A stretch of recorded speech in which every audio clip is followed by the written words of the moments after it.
Continuamos hoy con nuestra serie expositiva del libro de Éxodo bajo el lema Dios soberano, redentor y juez. Estamos en nuestro sermón número 121, titulado Vestidos de Justicia. Y vamos a estar estudiando hoy Éxodo capítulo 27 del 1 al 8. Éxodo 27 del 1 al 8. Dice la palabra del Señor: Harás también un altar de madera de acacia, de 5 codos de longitud y de 5 codos de anchura. Será cuadrado el altar y su altura de 3 codos. Y le harás cuernos en sus 4 esquinas. Los cuernos serán parte del mismo, y lo cubrirás de bronce. Harás también sus candeleros para recoger las cenizas, y sus paletas, sus tazones, sus garfios y sus braseros. Harás todos sus utensilios de bronce.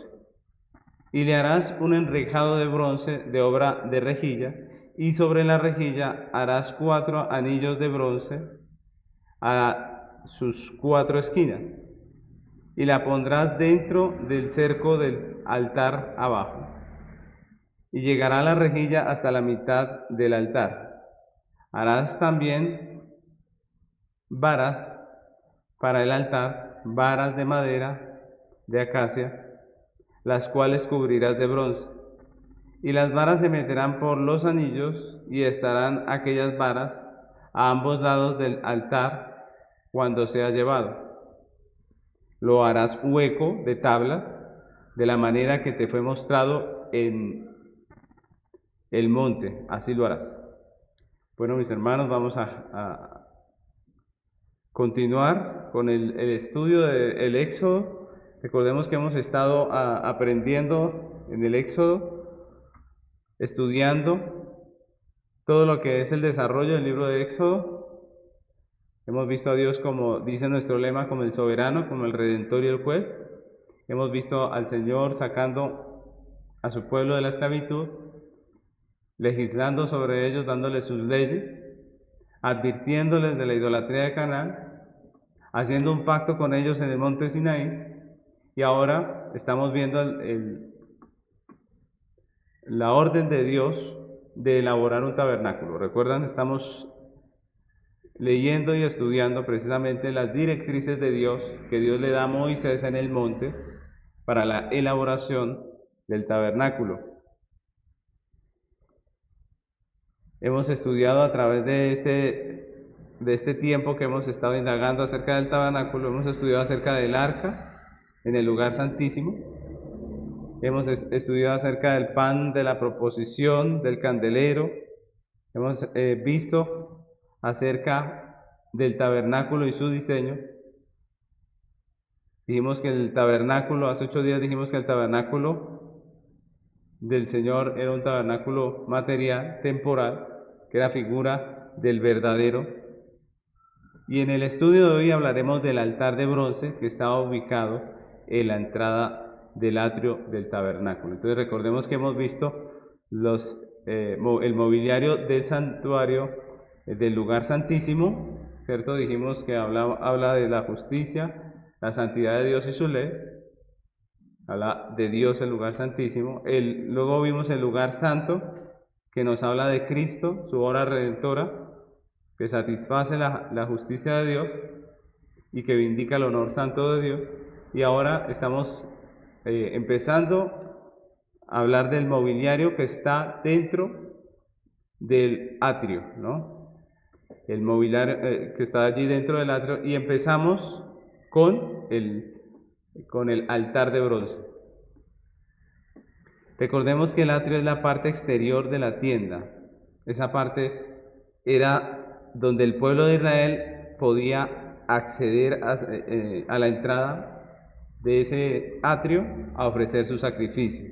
El atrio como el patio externo de la tienda, no era en sí parte de la tienda, pero era, digámoslo así, un cerco que había alrededor de la tienda, y dentro de ese cerco quedaba un patio, quedaba un espacio, un área, y allí estaba, a la entrada de ese atrio, estaba el altar. En el lugar santísimo hablamos de Dios, en el santo de Cristo, y lo que vamos a ver en el atrio, lo que vamos a hablar en el atrio es acerca del hombre, de la situación del hombre.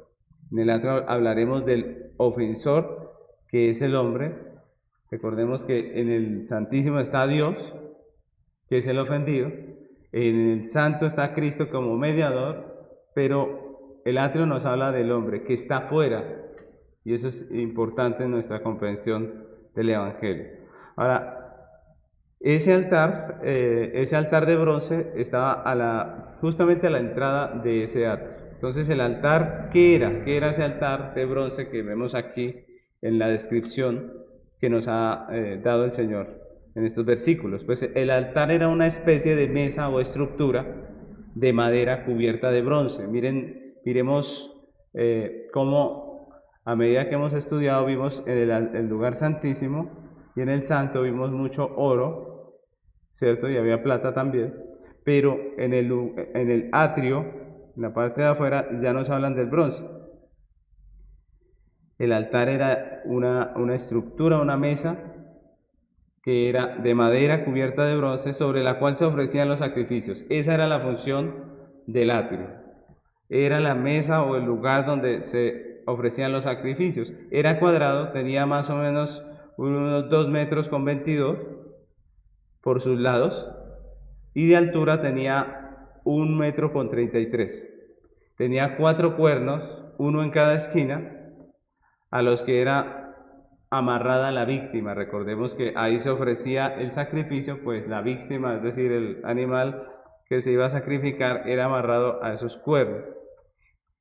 El versículo 3 describe los utensilios que se usaban para trabajar en ese altar, ¿no?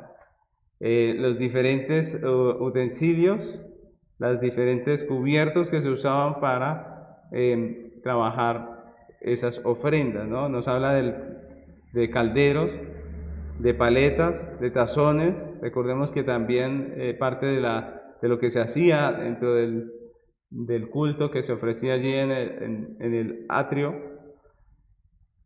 en el altar, pues incluía ofrecer sangre. Entonces habían tazones, ¿no? Sangre del sacrificio, habían tazones, también habían garfios, habían braseros, y todo esto tenía que ser de bronce, es lo que acabamos de leer, ¿no? El altar tenía un enrejado de bronce, también en la descripción nos muestra un enrejado de bronce, y para ser transportado también debía tener unos anillos y también debía tener unas varas, y todo esto obviamente de bronce, ¿no? Las varas de madera cubiertas de bronce. Hemos visto que el tabernáculo tiene como fin revelarnos el Evangelio. Hemos dicho que a través de los distintos elementos y el mobiliario que vemos en el tabernáculo, pues podemos aprender verdades importantes tocantes al Evangelio. Y si eso es así, si eso es como estamos diciendo, pues nosotros debemos preguntarnos hoy con relación a este altar. ¿Qué representa el altar de bronce dentro del tabernáculo? ¿Cierto? ¿Qué representa ese altar dentro del tabernáculo? ¿Cuál era su función en el santuario? ¿Por qué? ¿Por qué había en la entrada del atrio al tabernáculo, por qué había un espectáculo tan sangriento? ¿Cierto? ¿Por qué la entrada al tabernáculo requería que hubiese un altar donde se degollaban animales, donde había sangre y donde había ese espectáculo tan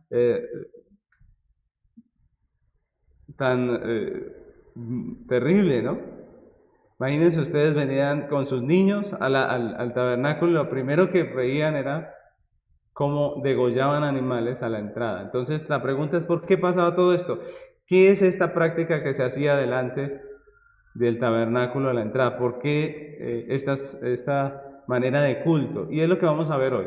Vamos a aprender acerca del altar, del sacrificio que se hacía allí. Vamos a entender el por qué tenía que haber esto.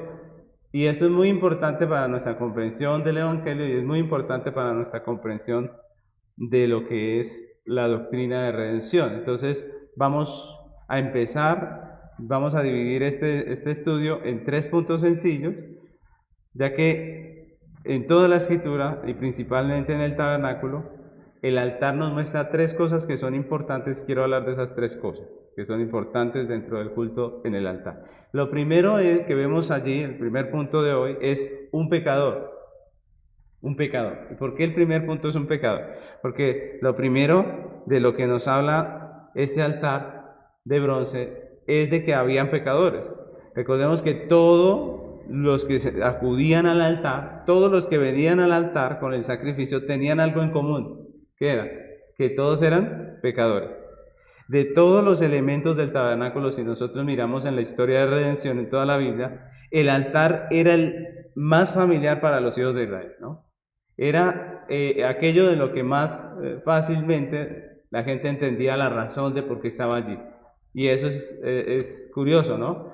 Para nosotros, de pronto en nuestra cultura, no era muy entendible esa situación, pero ellos sí estaban muy familiarizados. ¿Por qué? Porque desde el comienzo de la historia de redención vemos el sacrificio de animales y el altar como parte importante de la vida del pueblo de Dios. Si nosotros arrancamos en Génesis a leer la Biblia, pues nos vamos a dar cuenta inmediatamente que el sacrificio de animales, que el altar era importante en el culto a nuestro Dios.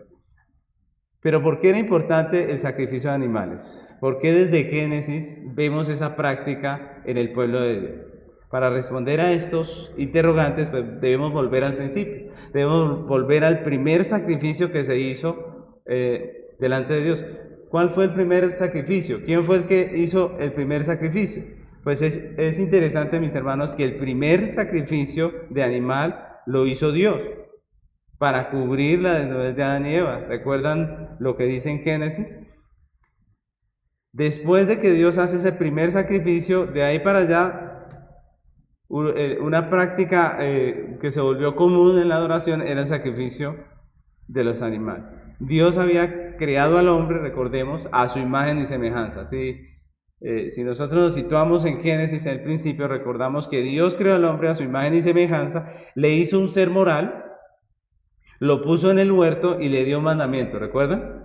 Le dijo, de todos los árboles del huerto puedes comer, pero de uno, ¿cierto? Del árbol de la ciencia del bien y del mal, no comerá. Eso dice Génesis 2, del 16 al 17, dice. Y mandó Jehová Dios al hombre diciendo, de todo árbol del huerto podrás comer, mas del árbol de la ciencia del bien y del mal no comerás, porque el día que de él comieres, ciertamente morirá. El hombre deliberadamente desobedeció y tal como Dios había dicho, la muerte entró en él. Esto es lo que encontramos en Génesis. Allí empieza todo. Desde ese momento en adelante, Adán y toda su descendencia tenía una deuda de justicia. Y la ira de Dios estaba sobre ellos. Es lo que nos enseña la Biblia. Habían pecado contra el Dios justo y violaron el mandamiento de Dios. Se rebelaron contra su ley y lo único que les quedaba era muerte y condenación. Así dice la Biblia, la Escritura. Es decir, el pecado de nuestros primeros padres violentó la justicia de Dios y lo que tenían ahora como recompensa, lo que iban a cosechar ahora era la paga de su pecado. ¿Y qué dice la Biblia acerca de la paga del pecado? Dice en Romanos 6:23, porque la paga del pecado es muerte. Lo mismo que Dios les había dicho. Dios les había dicho, no comerás, porque el día que de él comieres, ciertamente morirás. Cuando el hombre pecó, se sintió desnudo. Cuando el hombre pecó, cambió algo en él. Claro que sí. Recordemos que Adán estaba en el huerto, Dios estaba allí también en el huerto. Ellos interactuaban y había una paz, había una tranquilidad en el trato de ellos dos. Pero cuando peca Adán, allí viene algo, ¿no? Lo que la Biblia nos dice es que Adán se siente desnudo. Eso es lo que dice el relato de Génesis. Adán se sintió desnudo cuando pecó. Pero no era un asunto de falta de ropa, porque si nosotros recordamos, pues Adán nunca tuvo ropa cuando Dios lo creó. Es decir, él fue creado desnudo. Y antes de pecar, él, aunque estaba desnudo, no tenía ningún problema. Fue el pecado el que hizo que él se sintiera desnudo.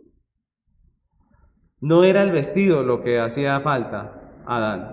No era el vestido lo que faltó cuando él pecó. Lo que faltaba delante de Dios era la justicia. Antes no se sentía desnudo, pero ahora cuando él peca, él dice, no me siento bien, estoy desnudo, ¿cierto? ¿Y qué hace? ¿Recuerda? Se esconde. Ellos estaban desnudos sin justicia. Por eso temieron presentarse así delante de Dios. ¿Recuerdan lo que dice el texto? Vamos a leerlo en Génesis capítulo 3, versículo 8 al 10. Dice la palabra: y oyeron la voz de Jehová Dios que se paseaba en el huerto al aire del día, y el hombre y su mujer se escondieron de la presencia de Jehová entre los árboles del huerto. Mas Jehová Dios llamó al hombre y le dijo: ¿dónde estás tú? Y él respondió: oí tu voz en el huerto y tuve miedo, porque estaba desnudo y me escondí. Y estos versículos son muy interesantes. A veces leemos ese texto y pensamos que lo que está diciendo allí es simplemente que el hombre, al verse sin ropa, al verse desnudo, le dio como pena, ¿cierto? Y pensamos que el temor del hombre era una especie así como de timidez por encontrarse en esa situación. Pero cuando Adán dice que tuvo miedo y se escondió, es porque sabía que su posición ya no era propicia y favorable delante de Dios. Es porque él sabía que había pecado, que se había rebelado, que había violentado la justicia, y obviamente él estaba aterrorizado, es lo que dice el texto. Él estaba lleno de temor. Sabía que su pecado traería una paga, la muerte, la condenación. Él había escuchado la advertencia de Dios. Y aquel que se paseaba en medio del huerto a la luz del día era Dios, el Dios justo, el Dios soberano. Era el juez, imagínense ustedes. Adán sabía que tenía una deuda y que Dios era el que estaba allí. Por eso, ¿qué hizo cuando vio cuando sintió que Dios se acercaba? Él se esconde. La Biblia enseña que ese pecado de nuestros primeros padres trajo muerte y condenación. No solo a ellos, sino también a todos los hombres. Por eso, los que se acercan al altar son pecadores. Porque los hombres son pecadores. Y es el primer elemento que vemos allí en el altar. Romanos capítulo 5, versículo 18, la parte A dice: así que, como por la transgresión de uno vino la condenación a todos los hombres. Ojo, ese texto del apóstol Pablo asegura que por la transgresión de uno, es decir, de Adán, vino la condenación ¿a quiénes? A todos los hombres. ¿Qué quiere decir eso? Que todos los hombres, a partir de la caída, nacen con una deuda legal ante Dios y una posición desfavorable como pecadores. Y eso es lo que nos enseña el atrio, con todos sus elementos, como este que es el altar que estamos estudiando hoy. El atrio nos muestra esa condición del hombre, esa situación del hombre, desfavorable, como pecador, con una deuda legal ante Dios. Y eso lo corrobora el apóstol Pablo en Efesios capítulo 2, versículo 3, que dice: entre los cuales también todos nosotros vivimos en otro tiempo, en los deseos de nuestra carne, haciendo la voluntad de la carne y de los pensamientos, y éramos por naturaleza hijos de ira, lo mismo que los demás. Una descripción bastante importante del apóstol Pablo aquí acerca de los pecadores. Nosotros vivimos en otro tiempo en los deseos de nuestra carne, haciendo la voluntad de la carne y de los pensamientos. Pero lo más interesante de este texto es que dice que éramos por naturaleza hijos de ira. Por la naturaleza pecaminosa que tenemos de nuestros padres, éramos hijos de ira. Lo mismo que los demás. Miren, todos los hombres tienen una posición desfavorable delante de Dios. Son hijos de ira. Y cuando hablamos de hijos de ira, estamos hablando de justicia, ¿cierto? Es decir, cuando hablamos de la ira de Dios, estamos hablando del justo castigo de Dios. Solemos menospreciar la gravedad de nuestros pecados. Solemos menospreciar sus consecuencias, ¿cierto? A veces decimos que es un pecadito, que es un pecado venial, dicen algunos, ¿cierto? Pero lo que nos muestra este texto y lo que nos muestra la palabra de Dios, lo que nos muestra el altar, es que Dios es el juez justo. El bronce simboliza el juicio de Dios. Y es precisamente eso lo que era el altar, un lugar de juicio. El altar era un lugar de juicio donde se hacía justicia. Lo que los hombres merecemos por nuestros pecados es la ira de Dios, su juicio. Lo que nosotros merecemos por los pecados es la ira de Dios. Nuestros pecados son una violación a la justicia de Dios. Y son tan graves, mis hermanos, que el pecado del hombre delante de Dios se paga, o el castigo por ese pecado, la paga de ese pecado, es la muerte, es el castigo eterno, es el castigo por la eternidad, mis hermanos, y eso dice mucho acerca del pecado. El pecado es una ofensa a la justicia perfecta de Dios. La pregunta es, ¿qué merecemos delante de Dios por la vida que hemos llevado nosotros hoy? Si Dios hoy nos pagara conforme a nuestros pecados, ¿dónde terminaríamos nosotros? ¿Cierto? El atrio con su mobiliario nos habla del estado del hombre frente a Dios. El hombre es pecador, está fuera de la tienda, está separado de Dios, es lo que nos dice el atrio. Y el altar nos recuerda que la deuda del hombre ante la justicia de Dios debe ser pagada indefectiblemente. Ojo, no es que Dios dijo, tranquilos, yo no voy a hacer nada, les perdono. No, había que pagar indefectiblemente. Había que pagar. Lo primero que hay allí a la entrada del atrio es ese altar, ¿no? Ese altar que habla de la justicia de Dios. Ese altar que nos recuerda que somos pecadores y que no podemos pasar de largo por el atrio como si no pasara nada, sino que hay algo que nos ponen delante de la entrada. Y esto nos lleva a nuestro segundo punto, mis hermanos. Segundo punto de nuestro estudio hoy es el sustituto, se llama así el segundo punto, un sustituto. Ese es el segundo elemento que encontramos en el atrio. Cuando el pecador se acercaba al altar de bronce, debía traer un animal para el sacrificio. Esa era la ley, ¿no? Primero vimos que el hombre que venía al altar era un pecador, pero ahora vemos que cuando ese pecador venía al altar no podía venir con las manos vacías. Él tenía que traer un animal para el sacrificio. Y de eso nos habla este segundo punto, mis hermanos. En nuestro relato de Génesis, cuando Adán se escondía de Dios por su desnudez, por su falta de justicia, por su evidente condenación, fue en ese momento donde el corazón de Adán estaba lleno de temor, de terror, que Dios efectuó el primer sacrificio. La Biblia nos dice en Génesis capítulo 3, versículo 21, y Jehová Dios hizo al hombre y a su mujer túnicas de pieles y los vistió. El Señor hizo túnicas de pieles y los vistió. ¿Con qué hizo túnicas el Señor? Con la piel de un animal. El primer sacrificio. El hombre estaba desnudo, sin justicia, tenía una deuda delante de Dios, delante de la justicia de Dios. No podía presentarse delante de Dios. La paga del pecado es muerte, pero ese día Dios sacrificó un animal y con su piel hizo túnicas con las que cubrió la desnudez del hombre. Y eso es muy interesante y es algo que llena nuestro corazón de gozo y de alegría. Para vestir al hombre se requirió la vida de un sustituto, que era el primer sacrificio. El animal era el sustituto que moría en lugar del pecador para satisfacer la justicia. El primer sacrificio lo efectuó Dios para cubrir el pecado del hombre. Y con ese acto, Dios estaba mostrando al hombre la justicia sustitutiva. Cuando hablamos nosotros de justicia, generalmente pensamos en la justicia con relación a la justicia punitiva, la justicia retributiva, es decir, aquella donde se castiga o se recompensa al hombre según sus acciones. Esa es la justicia. Podríamos decir que el que la hace la paga, ¿cierto? O a cada quien se le da lo que merece. Pero aquí Dios nos muestra la justicia siendo satisfecha por medio de un sustituto.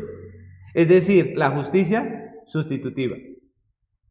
Dios como juez justo acepta el pago de la deuda de justicia a través de un sustituto. Un sustituto que toma el lugar de la persona que tenía que pagar. Eso es un sustituto, aquel que toma el lugar de otro. Después que Dios sacrificó el primer animal, los hombres entendieron que no podían presentarse delante de Dios desnudos, sin justicia, con una deuda, sino que debían acercarse a Dios con un sustituto. Por eso vemos nosotros, a través de toda la historia de redención, a partir de ese primer sacrificio, cómo el hombre trajo sacrificios delante de Dios. Por eso el sacrificio y el altar se convirtieron en algo indispensable en la adoración a Dios. Para el hombre pecador, el sacrificio en el altar era la única manera, mis hermanos, de acercarse al Dios santo. El hombre es pecador, Dios es santo. Y la única manera en que este hombre pecador se podía acercar al Dios santo era a través de un sacrificio, a través de un altar y un sacrificio. Sin un sustituto, el hombre delante de Dios no es más que un muerto, un enemigo, un esclavo. Eso es el hombre delante de Dios, sin un sustituto. Esa es la razón por la que Dios vio con agrado a Abel y a su ofrenda, ¿recuerda? Y no a Caín y a la ofrenda suya. Ese pasaje está en Génesis capítulo 4, versículo 3. Vamos a leerlo hasta el 5, dice la palabra. Y aconteció andando el tiempo, que Caín trajo del fruto de la tierra una ofrenda a Jehová. Y Abel trajo también de los primogénitos de sus ovejas, de lo más gordo de ellas, y miró Jehová con agrado a Abel y a su ofrenda, pero no miró con agrado a Caín y a la ofrenda suya. Y se ensañó Caín en gran manera y decayó su semblante. Mis hermanos, el error de Caín fue pensar que sus esfuerzos, sus obras, su trabajo podían satisfacer a Dios. Caín olvidó que él era un enemigo pecador. Caín no hizo caso de eso. Abel entendía que él era un pecador desnudo y que necesitaba un sustituto que cumpliera las demandas justas de la ley de Dios para poder presentar ante su Señor, para poder presentarse ante su Dios. Por eso ofreció el primogénito de sus ovejas. Por eso ofreció un sustituto.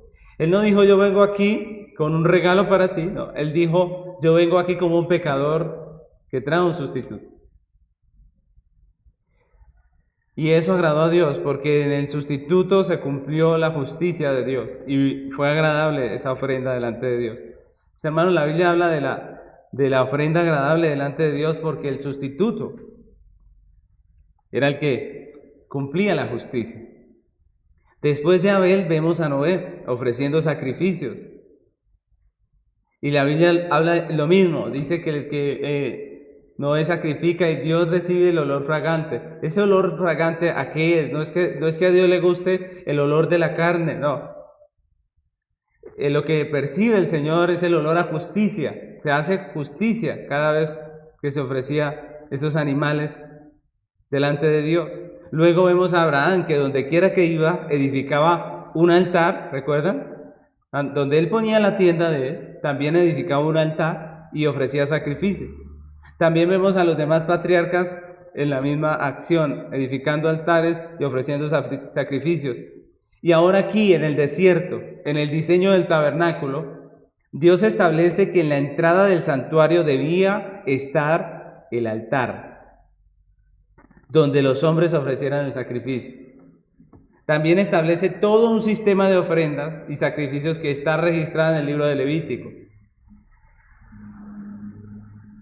La pregunta es, ¿qué se hacía en ese altar específicamente? ¿Qué era lo que se hacía específicamente en el altar? Si leemos la ley para las ofrendas por el pecado, pues vemos que el pecador debía traer el animal sin defecto, ¿cierto? Debía escogerlo entre sus animales, un animal sin defecto, como una ofrenda y traerlo hasta la puerta del atrio para ponerlo sobre el altar. Y cuando llegaba, debía poner su mano sobre la cabeza del sacrificio, colocando así sobre este sustituto inocente el pecado del cual se había reconocido culpable, y finalmente él mismo, ojo, el pecador, debía degollar a la víctima, porque a veces pensamos que era el sacerdote el que lo hacía, pero era el mismo pecador el que tenía que degollar a la víctima, era el mismo el que tenía que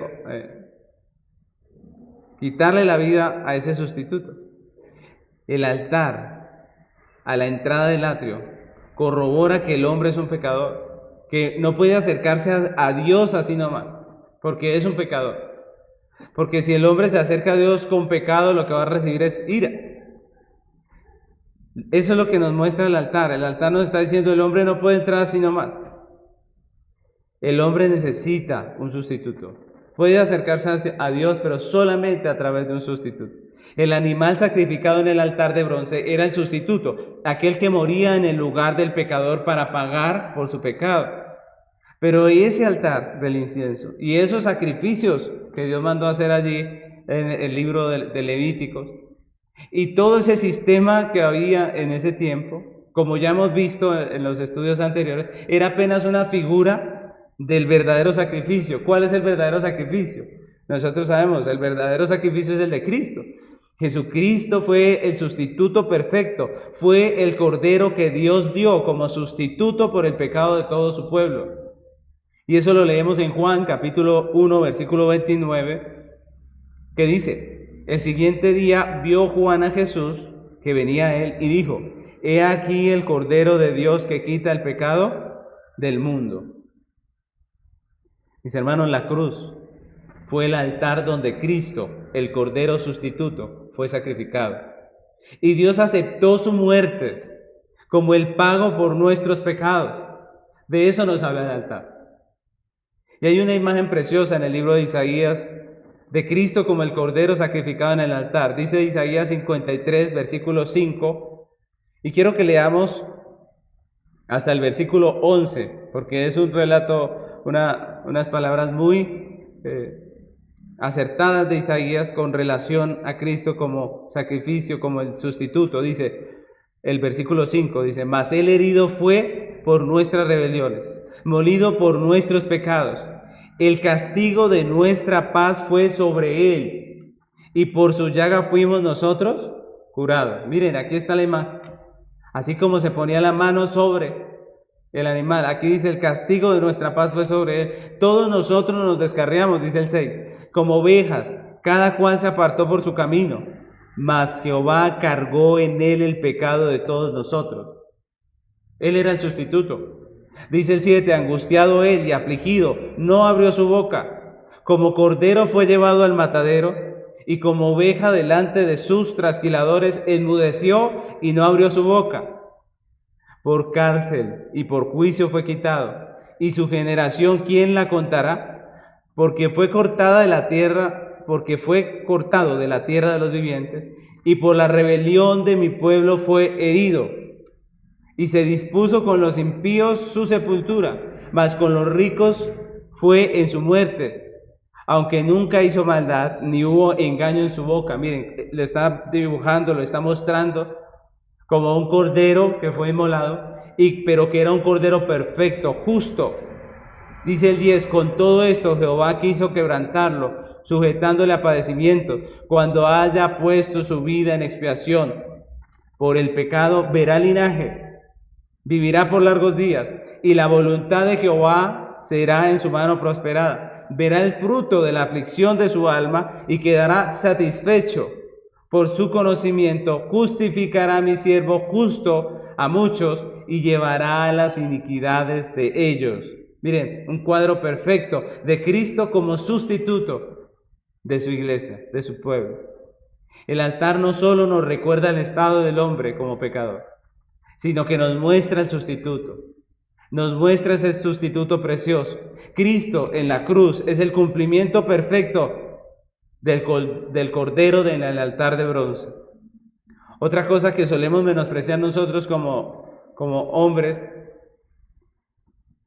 es el valor de nuestra salvación. Muchas veces los cristianos menosprecian el valor de su salvación. Decimos fácilmente que la salvación es gratis, porque nos llega a nosotros gratis. Pero eso no quiere decir que no tenga un valor, que no tenga un costo. Eso no quiere decir que sea barata. La realidad es que la salvación nos llega a nosotros como un regalo, pero tenemos que decir que a Cristo le costó todo. Ella tuvo un costo. Cristo fue el sustituto, ¿recuerdan? Cristo fue el que pagó con su muerte en la cruz. Él tuvo que llevar la ira que era para nosotros. Él tuvo que sufrir en la cruz la muerte, porque su muerte es la que pagó. Su muerte como sustituto es la que pagó esa deuda de justicia. Su vida fue puesta en expiación por nuestros pecados. Jesucristo, el sustituto, pagó a través de su muerte en la cruz del Calvario. Y eso es maravilloso. De eso nos habla el altar de bronce. El altar de bronce nos muestra no solamente que somos pecadores, no solamente que la ira de Dios está sobre los hombres, no solamente que nacemos con una deuda de justicia, una deuda legal delante de Dios, sino que también nos muestra al sustituto, a aquel que pagó. Nos muestra esa justicia sustitutiva por la cual Dios acepta el pago de un mediador, de un sustituto. Y de eso nos habla también este altar. Pero yo quiero que pasemos al punto 3, que nos habla del beneficio. Ya dijimos que el que se acercaba al altar era un pecador. Ya vimos que debía venir con un sustituto. Pero la pregunta ahora es, ¿cuál era el beneficio para el pecador? ¿Qué pasaba cuando un israelita, cuando un hijo de Israel se acercaba allí al tabernáculo, a la entrada con su ofrenda delante de Dios? ¿Qué pasaba en ese momento? ¿Cuál era el beneficio para él? Después que el pecador degollaba el animal como sustituto, el libro de Levítico nos muestra que el sacerdote tomaba su sangre, la sangre del sacrificio del sustituto, y la ponía sobre los cuernos del altar. Luego vertía el resto al pie del altar y finalmente quemaba la grasa y hacía expiación por el culpable, quedando éste perdonado. Ahí ya viene el oficio del sacerdote que ofrece esa sangre en expiación por el pecado. Dice Levíticos 4:31. Dice, y le quitará toda la grosura de la manera que fue quitada la grosura del sacrificio de paz. Y el sacerdote la hará arder sobre el altar en olor grato a Jehová. Así hará el sacerdote expiación por él y será perdonado. Mis hermanos, la expiación hacía que la persona fuese perdonada. La expiación que hacía el sacerdote con esa sangre del sustituto le otorgaba al pecador perdón y justicia. Eso era lo que pasaba cuando un hijo de Israel venía al tabernáculo y ofrecía el sacrificio allí delante de Dios. El pecador podía regresar a su tienda seguro de haber sido perdonado, con la confianza de que sus pecados habían sido perdonados. Lo que obtenía el pecador en el altar era el perdón de sus pecados y la justificación delante de Dios. La deuda había sido pagada, sus pecados habían sido perdonados. Ese era el sacrificio allí en el altar. Entonces nosotros podemos ver, mis hermanos, que el altar, que todo el atrio, ¿cierto? Y el altar que se pone allí a la entrada, nos muestran al hombre como pecador, ¿cierto? Es decir, el hombre nunca es el centro del tabernáculo, todo lo contrario, él está por fuera. Y nosotros podemos decir que cuando hablamos del Evangelio, el hombre no es el centro del tabernáculo, no es el punto central del Evangelio, mis hermanos. Recordemos que esto lo hemos visto desde la primera vez que hablamos del tabernáculo. El punto central de todo el tabernáculo era Dios. Del hombre se habla que está separado, que está fuera y que recibe unos beneficios colaterales o unos beneficios derivados de la obra que Cristo hace delante de Dios. Y eso es lo que estamos viendo aquí, en la entrada del tabernáculo, en la entrada de ese patio, de ese atrio, estaba puesto ese altar, que le recuerda al hombre que es un pecador y que no puede venir delante de Dios sino a través de un sustituto. En el Antiguo Testamento, el ministerio del tabernáculo era terrenal. Recordamos que la Biblia nos dice que era una sombra y por eso los sacrificios no podían justificar eternamente al pecador. Por eso, mis hermanos, era necesario que el pecador viniera constantemente con sacrificios delante de Dios. Era necesario que constantemente el sacerdote ofreciera la sangre delante del Señor, porque el culto, el ministerio del tabernáculo era terrenal, era apenas una sombra. Era necesario un ministerio continuo en el santuario. Todos los días se ofrecían víctimas en el altar y anualmente se ofrecía el animal de la expiación. ¿Recuerdan? El sacrificio de expiación por los pecados de todo el pueblo delante de Dios. Todos los años era lo mismo. Pero cuando Cristo murió en el altar de la cruz, su sangre fue ofrecida una vez para siempre, trayendo perdón de pecados, justificación eterna y redención para su pueblo. Y eso es maravilloso, mis hermanos. El autor de Hebreos habla de Cristo como el sustituto perfecto, como el cumplimiento de todas esas ofrendas, como aquel que iba a realizar el sacrificio de una vez para siempre. Dice Hebreos 9:25. Quiero leerlo hasta el 28. Miren lo que dice este pasaje. Y no para ofrecer muchas veces, como entra el sumo sacerdote en el lugar santísimo cada año con sangre ajena. De otra manera le hubiera sido necesario padecer muchas veces desde el principio del mundo. Pero ahora, en la consumación de los siglos, se presentó una vez para siempre por el sacrificio de sí mismo para quitar de en medio el pecado. Y de la manera que está establecido para los hombres, que mueran una sola vez y después de esto el juicio, así también Cristo fue ofrecido una sola vez para llevar los pecados de muchos, y aparecerá por segunda vez sin relación con el pecado para salvar a los que le esperan. Mis hermanos, la sentencia de muerte contra el hombre fue quitada. Contra el pecador fue quitada. Y somos hechos perfectos en justicia delante de Dios por un solo sacrificio. Porque el sacrificio de Cristo perfecto fue suficiente delante de Dios para pagar por el pecado de todos nosotros como iglesia. Hebreos capítulo 10, versículo 14 dice, porque con una sola ofrenda hizo perfectos para siempre a los santificados. Con una sola ofrenda, con el sacrificio de Cristo, hizo perfectos para siempre a los santificados. Cristo, con su ofrenda de su cuerpo en la cruz, con su muerte como sustituto, nos hace perfectos en justicia delante de Dios. Dice Romanos capítulo 5, versículos 18 y 19. Así que, como por la transgresión de uno vino la condenación a todos los hombres, ¿recuerdan que ya hemos leído esta primera parte? Luego dice, de la misma manera, por la justicia de uno vino a todos los hombres la justificación de vida. Por el pecado de Adán vino condenación a todos los hombres. Por la justicia de Cristo, por la obra de justicia que ha hecho Cristo, hay justificación para todos los creyentes. Dice el 19, porque así como por la desobediencia de un hombre los muchos fueron constituidos pecadores, así también por la obediencia de uno los muchos serán constituidos justos.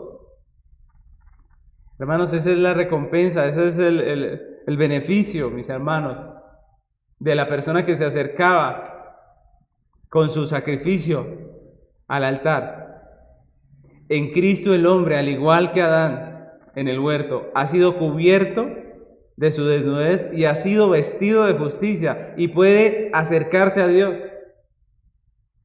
Los pecadores delante de Dios deben sentir el temor y el terror que sintió Adán, porque sus pecados están vigentes delante de su presencia, de la presencia de Dios. Pero Cristo, el Salvador, Cristo con su obra como sustituto es el que puede ofrecer vida eterna, reconciliación con Dios. Por eso hoy que me escucha un pecador que está muerto en sus delitos y pecados, que sabe que es un pecador, que teme a la ira del justo Dios,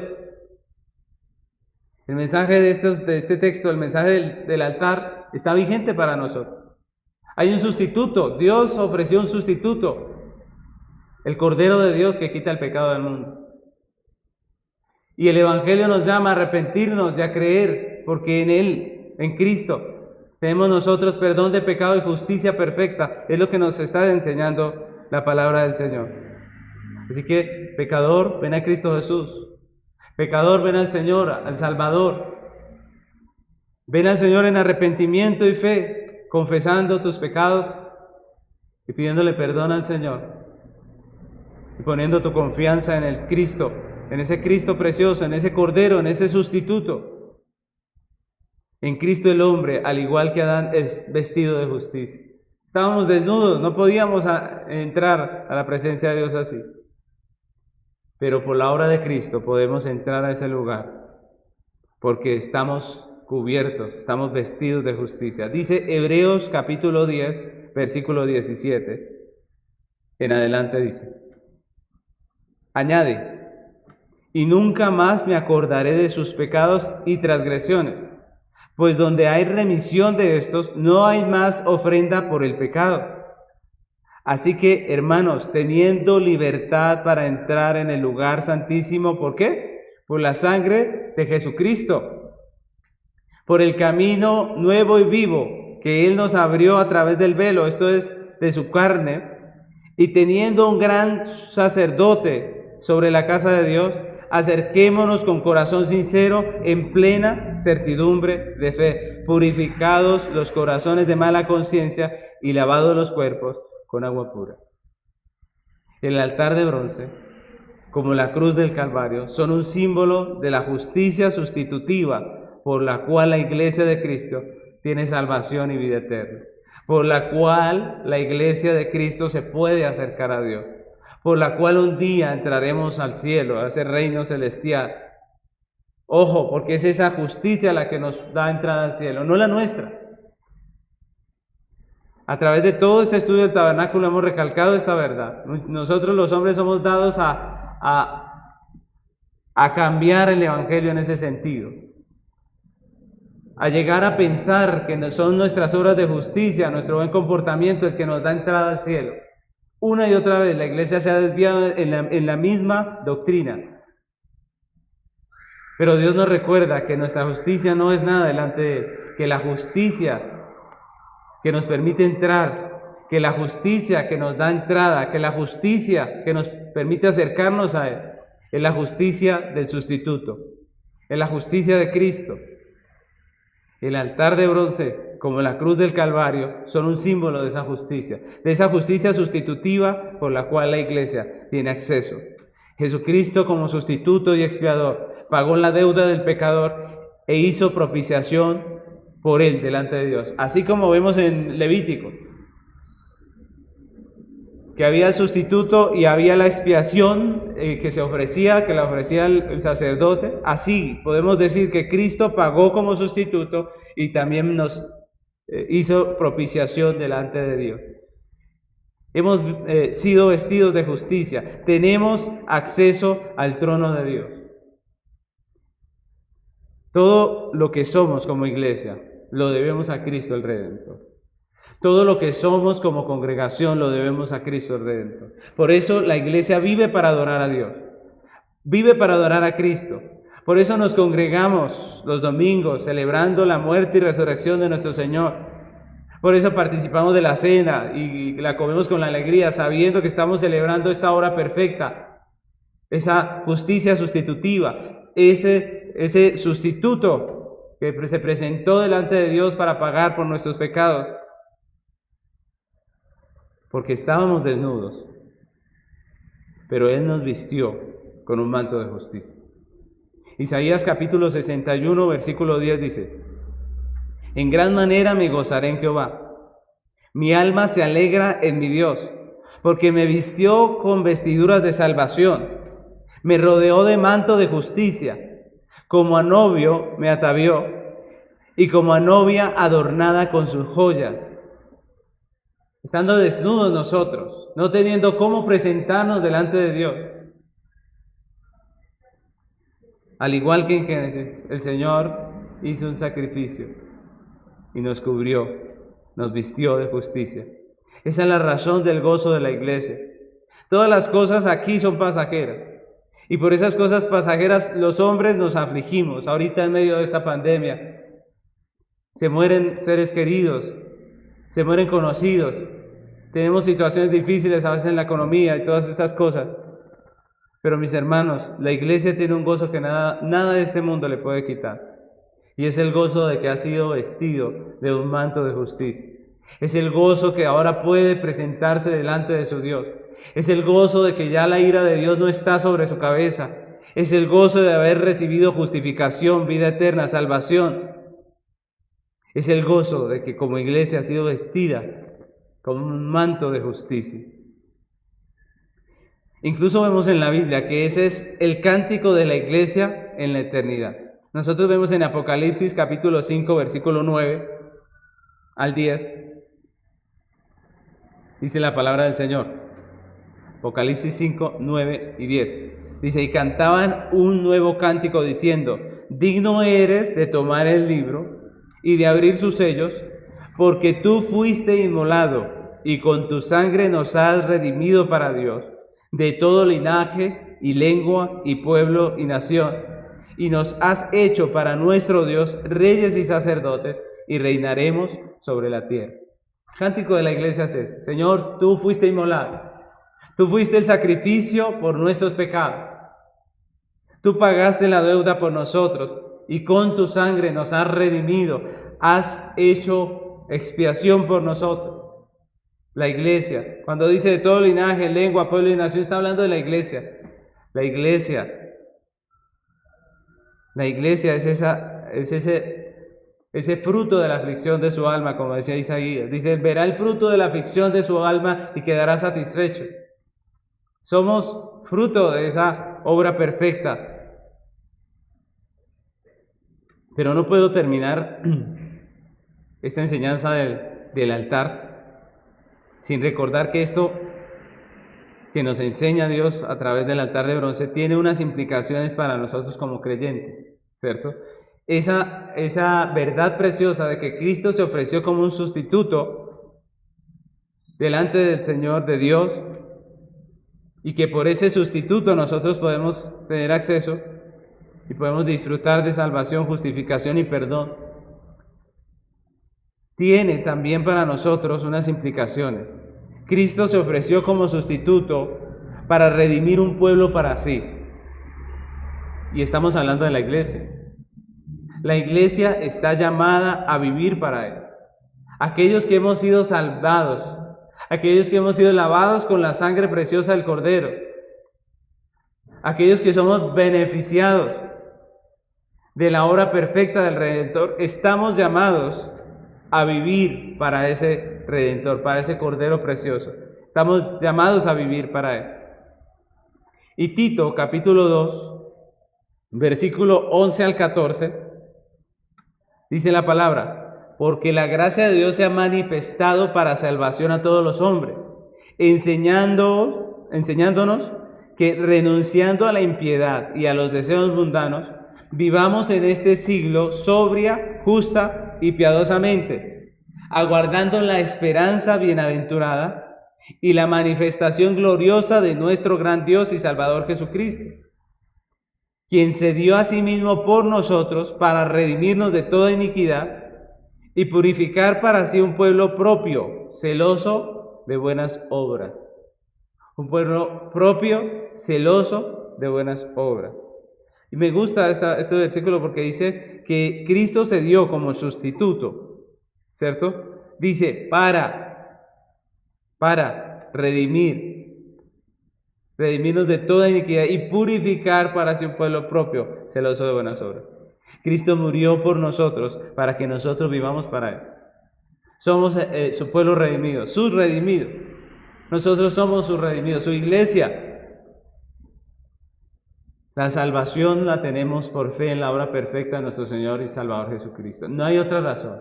No tenemos otra justicia más que la justicia de Cristo. No tenemos otra justicia delante de Dios que la justicia de Cristo. Esa es nuestra justicia. Vamos a entrar a la eternidad solamente por la obra perfecta de nuestro Salvador. Pero como iglesia estamos llamados a vivir para la gloria de nuestro Salvador. Estamos llamados a ser el pueblo redimido, su pueblo redimido, su pueblo que ha sido sacado de las tinieblas a la luz, su pueblo que ha sido sacado del reino de Satanás al reino de nuestro amado Salvador.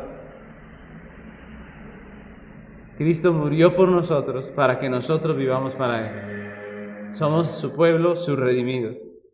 Terminamos esta parte preguntándonos algunas cosas, reflexionando acerca de lo que el Señor nos está enseñando, reflexionando acerca de la posición que tienen los hombres delante de Dios. Los hombres son pecadores. Los hombres están destituidos de la gloria de Dios, así como estaban fuera del tabernáculo, así también están destituidos de la gloria de Dios. No hay acceso para el hombre a la presencia de Dios, sino a través de Cristo, del Cordero. ¿Estás poniendo tu confianza en las obras? Al igual que Caín, no tendrás ninguna recompensa. Al igual que Caín, Dios no aprecia nuestras obras, porque al igual que Caín no son aceptables delante de Dios. Somos pecadores. Pero si hoy, al igual que Abel, venimos con la ofrenda preciosa del Cordero, venimos diciendo: no somos nada, no somos justos, no tenemos nada que ofrecerte, Señor, venimos a ti por la obra perfecta de Cristo. Entonces la Biblia dice que Dios vio a Abel y a su ofrenda con agrado. Nosotros somos pecadores, no tenemos nada que ofrecer. Cuando entramos allí al tabernáculo, lo que nos dice el altar puesto allí a la entrada del atrio es que somos pecadores y que solamente a través de Cristo podemos acceder a la presencia de Dios. Así que, mis amados hermanos, la pregunta es: ¿estamos nosotros dependiendo de nuestras obras o hemos puesto nuestra confianza solamente en Cristo? ¿Cuál es la certeza que tenemos de redención? ¿Las obras que hemos hecho? ¿Lo mucho que hemos trabajado? ¿Lo perfecto que ha sido nuestro camino? ¿O esa certeza nos la da la cruz, la sangre derramada por el Cordero? Terminemos este tiempo dándole gracias al Señor, a Dios, por su misericordia, por el Cordero sustituto, por la expiación que ha hecho delante del trono de Dios por nosotros, porque ahora podemos presentarnos delante de nuestro Dios vestidos con vestiduras de justicia, con las vestiduras de la justicia de Cristo. Pidámosle a Dios que nos ayude, que nuestra confianza esté totalmente puesta en Él y en su obra de redención. Pidámosle a Dios que nos permita vivir para su gloria. Pidámosle a Dios que perdone nuestros pecados y nos limpie por esa sangre preciosa. Vamos a terminar orando.